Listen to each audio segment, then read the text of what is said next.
ഇവിടെ വന്നതിനകത്ത് സന്തോഷമുണ്ട്. ഇങ്ങോട്ടേക്ക് വരുമ്പോഴും ഇവിടുന്ന് പോകുമ്പോഴുമായിട്ട് നിങ്ങൾ അനുഭവിക്കുന്ന കാര്യങ്ങൾ, ഈ സമരത്തിന്റെ അടിസ്ഥാനം ആധാരമായിട്ടുള്ള കാര്യങ്ങൾ, അതും കൂടെ ഒന്ന് വാർത്തയിൽ ഒരു ഇടം കൊടുക്കണമെന്ന് അഭ്യർത്ഥിക്കുക. കാരണം ഇപ്പൊ മിനിഞ്ഞാന്നും കേന്ദ്ര ഉപരിതല ഗതാഗത വകുപ്പ് മന്ത്രിയെ കണ്ടിരുന്നു. നമ്മൾ അന്ന് പാലം പൊളിഞ്ഞതിന്റെ അവിടുന്ന് കണ്ട സമയത്തും ഷക്കീറിന്റെ സ്ഥാനം പിന്നെ അവിടുന്ന് പാലം പൊളിഞ്ഞു വീഴുന്ന സമയത്തും അന്ന് കണ്ടപ്പോഴും പറഞ്ഞിരുന്നു MP എന്നുള്ള നിലയിൽ തുടർന്നും ഇടപെടുന്നു.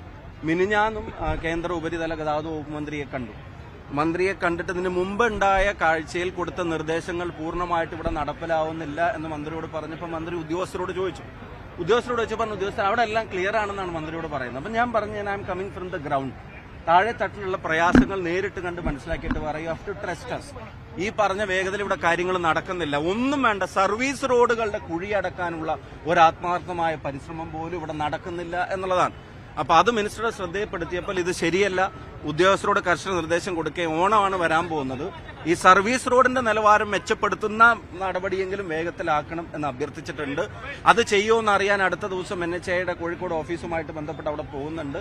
അതിനോടും ഈ പറയുന്ന പുറംതിരിഞ്ഞു നിൽക്കുന്ന സമീപനമാണെങ്കിൽ MP എന്നുള്ള നിലയിൽ നേരിട്ട് ഇനി സമരത്തിന് നേതൃത്വം നൽകാനുള്ള തീരുമാനമാണ് എടുത്തിരിക്കുന്നത്.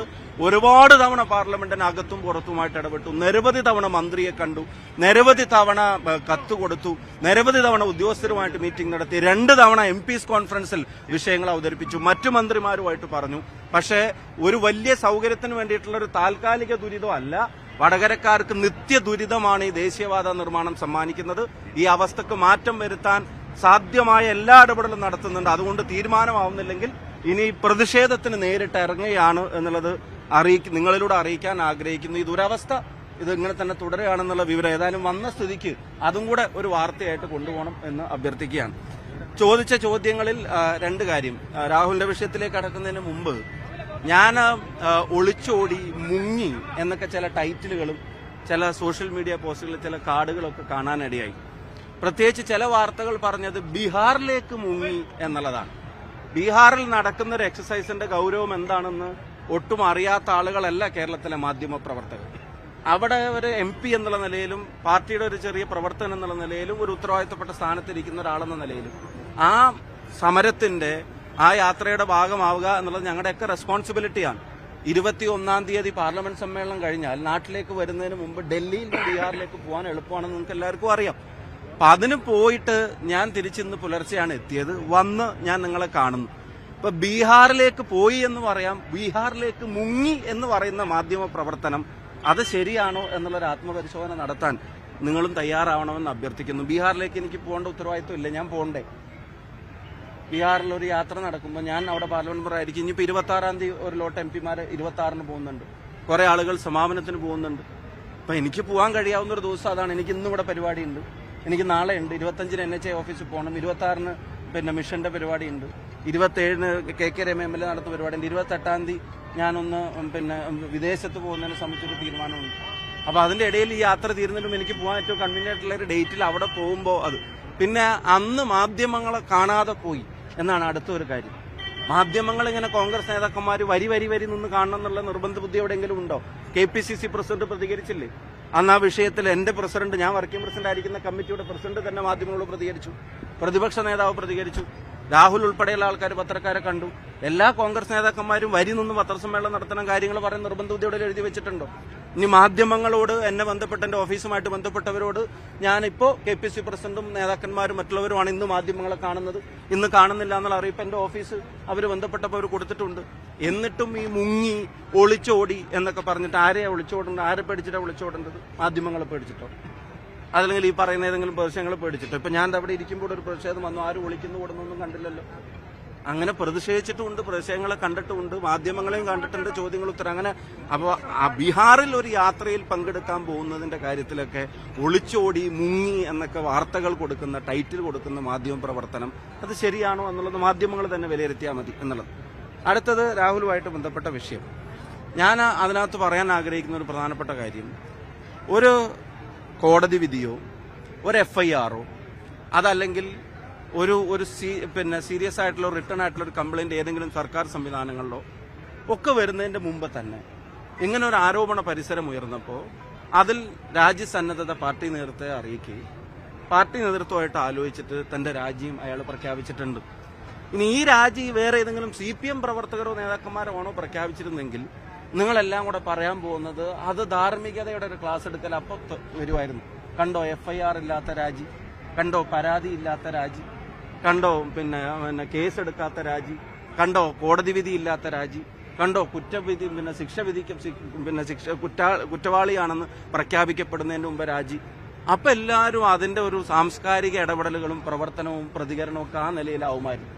ഒരു യൂത്ത് കോൺഗ്രസ് പ്രസിഡന്റ് ഇങ്ങനൊരു ആരോപണ പരിസരം ഉയർന്നപ്പോൾ രാജ്യസന്നദ്ധത സ്വമേധയാ പാർട്ടി നേതൃത്വത്തെ അറിയിക്കുകയും പാർട്ടി നേതൃത്വം മറ്റു പാർട്ടികൾ നടത്തുന്ന അതേ ശൈലി എല്ലാ കാര്യത്തിലും തുടരേണ്ട കാര്യമില്ല, ആ തീരുമാനത്തെ ശരിവെക്കുകയും അയാളുടെ ഉത്തരവാദിത്തപ്പെട്ട പദവിയിൽ നിന്ന് പാർട്ടി ഉത്തരവാദിത്തപ്പെട്ട പദവിയിൽ നിന്ന് ഒഴിയുകയും ചെയ്ത് കഴിഞ്ഞിരിക്കുന്നു. ഇപ്പോൾ അദ്ദേഹം ആ സ്ഥാനത്ത് തുടരുന്നില്ല. അദ്ദേഹത്തിന്റെ തീരുമാനം പാർട്ടി അറിയിച്ചു, പാർട്ടി അത് അംഗീകരിക്കുന്നു, ആ തീരുമാനം ഒഴിയുകയും ചെയ്തിരിക്കുന്നു. അത് ഒഴിഞ്ഞു കഴിഞ്ഞിട്ടും ഈ പറയുന്നത് പോലെ കോൺഗ്രസ് എന്ത് ചെയ്തു, കോൺഗ്രസിനെ പിന്നെയും കുറ്റപ്പെടുത്തുന്ന തരത്തിലുള്ള ഗോവിന്ദൻ മാഷ് ഉൾപ്പെടെയുള്ള ആൾക്കാരുടെ പ്രതികരണമൊക്കെ ശരിക്കും കേരളത്തിലെ ജനങ്ങൾ വിലയിരുത്തുന്നുണ്ട്. കോൺഗ്രസിന് ധാർമ്മികത പഠിപ്പിക്കുകയാണ് ഇതിനകത്താണ്. ഞാനൊരു കാര്യം പറയാം, ഇതിനകത്ത് വിഷയത്തിന്റെ ധാർമ്മികതയായിരുന്നു പ്രശ്നമെങ്കിൽ ആ രാജ്യം ഒരു പ്രധാനപ്പെട്ട ചൂട് തന്നെയാണ്. പക്ഷെ അതിനപ്പുറത്തേക്ക് കോൺഗ്രസിനെ നിർവീര്യമാക്കാം, കോൺഗ്രസ് പ്രവർത്തകരെ സൈലന്റ് ആക്കാം, ഗവൺമെന്റിന്റെ ചെയ്തികളിൽ നിന്ന് ജനങ്ങളുടെ മുമ്പിൽ തൽക്കാലം മറച്ചു പിടിക്കാൻ ഇതിന് ഉപയോഗിക്കാം എന്നൊക്കെ വിചാരിച്ചിട്ടാണ് ഇപ്പൊ ഇവിടെ നടക്കുന്ന സമരം ഉൾപ്പെടെയുള്ള ചില പ്രതികരണങ്ങൾ, CPMന്റെ പ്രതികരണങ്ങൾ എന്നുള്ള രാഷ്ട്രീയമായിട്ട് അതിനെ കാണാം. പക്ഷെ മാധ്യമങ്ങൾ ആ അജണ്ടയുടെ ഭാഗമായിട്ട് നിൽക്കുന്ന എന്തിനാണെന്ന് എനിക്ക് മനസ്സിലാവുന്നില്ല, ചില മാധ്യമങ്ങൾ പ്രത്യേകിച്ചും. അപ്പൊ അങ്ങനെയൊക്കെയാണ് ഭാവമെങ്കിൽ ഒരു കാര്യം വളരെ സ്നേഹത്തോടെ വിനയത്തോടെ തന്നെ പറയാൻ ആഗ്രഹിക്കുന്നു, കോൺഗ്രസ് പ്രവർത്തകർ നിർവീര്യമാവില്ല. ഈ ഗവൺമെന്റിനെതിരായിട്ടുള്ള സമരങ്ങളുടെ പ്രതിഷേധങ്ങളുടെ അതിന്റെ ഉത്തരവാദിത്തങ്ങളിൽ നിന്ന് ആരും പുറകോട്ട് പോവില്ല. ഗവൺമെന്റിന്റെ പരാജയങ്ങളെ തുറന്നു കാണിക്കുന്ന ആ സമീപനം തുടർന്നുകൊണ്ടേയിരിക്കും. ഈ പറയുന്ന രാജിക്കപ്പുറവുമുള്ള കോൺഗ്രസിന്റെ മൊറാലിറ്റിയെ ക്വസ്റ്റ്യൻ ചെയ്യുന്ന ഇന്റൻഷൻ അത് ഈ പറയുന്നത് ധാർമ്മികതയിൽ അടിസ്ഥാനപ്പെടുത്തിയുള്ളതല്ല, നേരെ മറിച്ച് അത് രാഷ്ട്രീയ ലക്ഷ്യങ്ങളോടുകൂടിയുള്ളതാണ്. ഇപ്പൊ കത്തുൾപ്പെടെയുള്ള വിവാദങ്ങൾ കത്തുമ്പോ അതിനെ മറക്കാൻ തൽക്കാലം ഇതിന്റെ പേരിൽ വല്ല ധാർമ്മികതയുടെ വേഷമണിയാന്നാണ് വിചാരിക്കുന്നത്. ഇനി അടുത്തൊരു പ്രധാനപ്പെട്ട ചോദ്യം, ഇപ്പൊ MLA ഉൾപ്പെടെയുള്ള കാര്യത്തിലുള്ള ഒരു ചോദ്യമാണ് നിങ്ങൾ ചോദിക്കുന്ന പ്രധാനപ്പെട്ട ഒരു ചോദ്യം.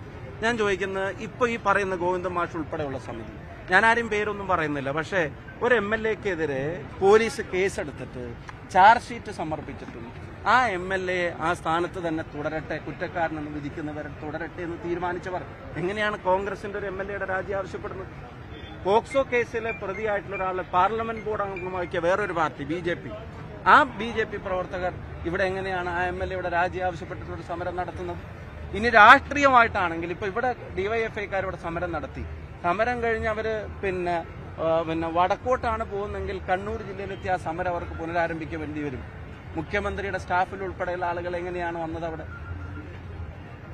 ഇനി ഇപ്പുറത്തേക്കാണ് പോകുന്നതെങ്കിൽ ഇതേ ജില്ലയിൽ സമരം കഴിഞ്ഞ് ഇങ്ങോട്ടാണ് അവരുടെ യാത്രയെങ്കിൽ കോഴിക്കോട് ജില്ലയിൽ തന്നെ അവർക്ക് വീണ്ടും സമരം നടത്തേണ്ടി വരും. ഇപ്പൊ ഒരു മന്ത്രിസഭയിൽ തുടരുന്ന മന്ത്രിക്കെതിരെ ഉയർന്നിരിക്കുന്ന ആരോപണങ്ങൾ എന്തെല്ലാമായിരുന്നു, എന്നിട്ട് ഇപ്പോഴും ആ മന്ത്രിസ്ഥാനത്ത് തുടരുകയല്ലേ? ഇത്തരത്തിലുള്ള ആക്ഷേപം മുന്നണിയിലെ തന്നെ സഹപ്രവർത്തകയോട് വരെ ഈ വളരെ ക്രൂരമായ രീതിയിൽ പെരുമാറിയതിനെ സംബന്ധിച്ചുള്ള പരാതികളുള്ള ആളുകളെ സംഘടനാ രംഗത്ത് എവിടെയെങ്കിലും മാറ്റി നിർത്തിയത് നമ്മൾ കണ്ടോ? മുഖ്യമന്ത്രിയുടെ സ്റ്റാഫിൽ നിന്ന് മാറ്റി നിർത്തിയത് നമ്മൾ കണ്ടോ? മന്ത്രിസ്ഥാനത്ത് നിന്ന് മാറ്റി നിർത്തിയത് നമ്മൾ കണ്ടോ? CPMൽ നിന്ന് മാറ്റി നിർത്തിയത് നമ്മൾ കണ്ടോ? പിന്നെ MLA സ്ഥാനത്ത് നിന്ന് മാറ്റി നിർത്തിയത് നമ്മൾ കണ്ടോ? ഇതൊന്നും ചെയ്യാത്ത ആളുകൾ കോൺഗ്രസിനെ കാടടച്ചങ്ങ് കുറ്റപ്പെടുത്തുകയാണ്. കോൺഗ്രസിനെ ഇതിന്റെ പേരിൽ നിശബ്ദമാക്കാൻ കഴിയുമെന്ന് പരിശോധിക്കുക. ഗവൺമെന്റിന് ഇതിന്റെ പേരിൽ എന്തെങ്കിലും ചെയ്ത് പിന്നെ ഈ ജനങ്ങളുടെ ദേഷ്യത്തിൽ നിന്ന് ഗവൺമെന്റിന് രക്ഷപ്പെടാൻ പറ്റുമോ എന്നുള്ളത് ആ പരിശോധനയാണ്. അപ്പൊ അതാണ് ഇപ്പൊ നടന്നുകൊണ്ടിരിക്കുന്നത്. കോൺഗ്രസ് നല്ലൊരു സ്റ്റെപ്പ് എടുത്തിട്ടുണ്ട്, അദ്ദേഹത്തിന്റെ രാജി, അദ്ദേഹം ആ രാജി വെച്ചിട്ടുണ്ട്. ഇപ്പൊ നിലവിൽ ചെയ്യാൻ കഴിയാവുന്ന പിന്നെ ഒരു പ്രധാനപ്പെട്ട ഉത്തരവാദിത്വം തന്നെയാണ്, ധാർമ്മികമായിട്ട് ഏറ്റെടുത്തിട്ട് തന്നെയാണ് അത് ചെയ്തിട്ടുള്ളത്. അതിൽ കൂടുതൽ കാര്യങ്ങൾ KPC പ്രസിഡന്റ് പറഞ്ഞിട്ടുണ്ട്, മറ്റു നേതാക്കന്മാർ പറഞ്ഞിട്ടുണ്ട്.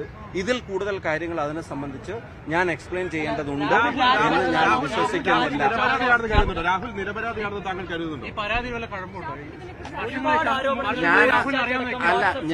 ഞാൻ നിങ്ങളോട് പറഞ്ഞല്ലോ, ഈ വന്ന ആരോപണങ്ങളുടെ പരിസരത്തിൽ, ആരോപണങ്ങൾ ഉയരുന്നതിന്റെ സാഹചര്യത്തിൽ അയാളെ എല്ലാവരും കൂടെ വളഞ്ഞു കൂടിയിട്ട് നിലവിലുള്ള യൂത്ത് കോൺഗ്രസ് പാർട്ടിക്ക് അകത്തെ സ്ഥാനത്തിലാണല്ലോ ഇപ്പൊ പാർട്ടിക്ക് പെട്ടെന്ന് തീരുമാനം പറയാൻ പറ്റുന്നത്. ആ സ്ഥാനത്ത് സംരക്ഷിച്ച് പിടിച്ച് മറ്റേ CPM ചെയ്യുന്നത് പോലെ വേറെ തരത്തിലുള്ള ന്യായീകരണങ്ങൾ ചമച്ച് എതിരെ വരുന്ന പ്രതിഷേധങ്ങളോട് അസംബന്ധമാണെന്ന് പറഞ്ഞ് തള്ളിക്കളഞ്ഞ് മൈക്ക് തള്ളിക്കളഞ്ഞ് പോയിട്ടൊന്നുമില്ലല്ലോ ഞങ്ങളോ. അയാളും അതിനകത്ത് പിന്നെ ഒരു തീരുമാനം ആ തരത്തിൽ തന്നെയാണല്ലോ എടുത്തിട്ടുള്ളത്. അയാൾ യൂത്ത് കോൺഗ്രസ് സംസ്ഥാന പ്രസിഡന്റ് സ്ഥാനത്ത് നിന്ന് അയാൾ രാജിവെച്ചല്ലോ ഇങ്ങനെ ഒരു ആരോപണ പരിസരത്തിൽ. അതൊരു സ്റ്റെപ്പ് തന്നെയാണല്ലോ. അത് നിങ്ങൾ അംഗീകരിക്കൂ. ബാക്കി നിയമപരമായിട്ടുള്ള കാര്യങ്ങൾ എങ്ങനെ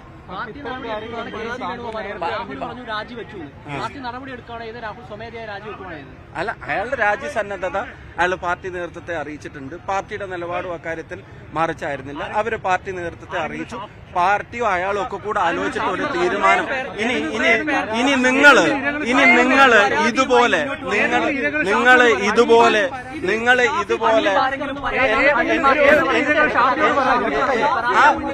ആരാ പറഞ്ഞു എന്റെ അടുത്ത് പരാതി?